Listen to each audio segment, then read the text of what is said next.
You are eating a lie. That thick brown gravy you call goulash is actually a fake. Real Hungarian goulash is a thin soup. It started over 1,000 years ago as the world's first instant meal. Nomads in the Middle Ages cooked meat until the liquid was gone, dried it in the sun, and carried it in bags made of sheep stomachs. But how did this survival food become a political weapon? For 800 years, that dish was brown, not red. It was the daily fuel for the goulash, the cattleman who drove grey cows across open plains. They lived outdoors for months and needed a meal that was easy to carry and wouldn't rot. The red color only arrived when Napoleon Bonaparte blocked the spice trade. Without black pepper, these men used crushed red peppers instead. It was a desperate move by poor workers that accidentally created a national icon. But remember, if the paprika burns, the pot is ruined.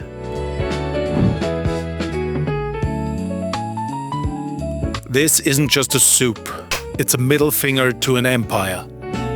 In the 1700s, the Austrian Habsburgs tried to erase Hungarian culture.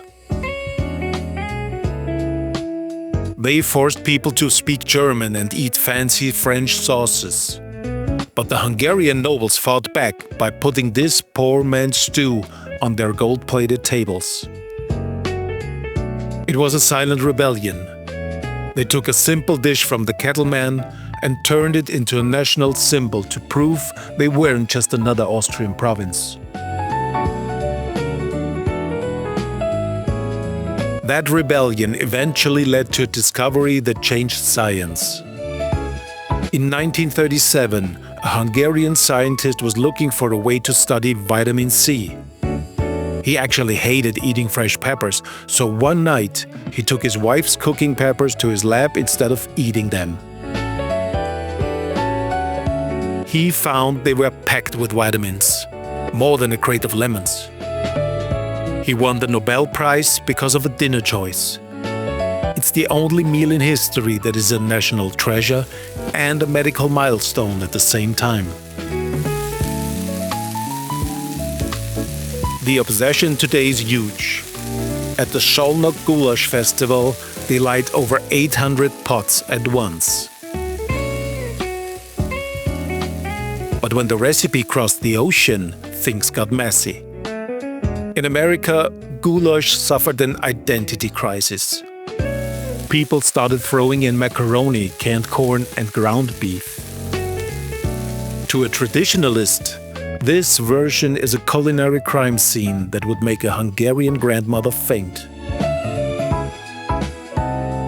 During the Cold War, this dish actually kept the peace.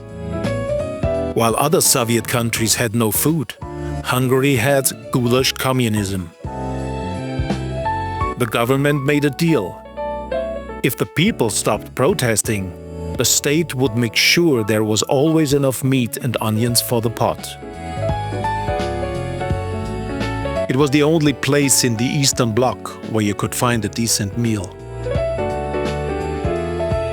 The physics of the dish are still strict today. You never use flour. The thickness comes from the beef and exactly 1 pound of onions for every pound of meat. It is the melting collagen that creates that famous silkiness. This tradition is so vital that across the border, the Austrian Food Code passed laws to make sure cooks weren't cheating workers out of their beef. It ensures that from a nomad's sheep stomach pouch to a Nobel Prize laboratory, the soul of this soup remains pure. It doesn't just fill stomachs. It sometimes even saves the identity of a nation. Follow the story, not just the recipe. More dishes are waiting.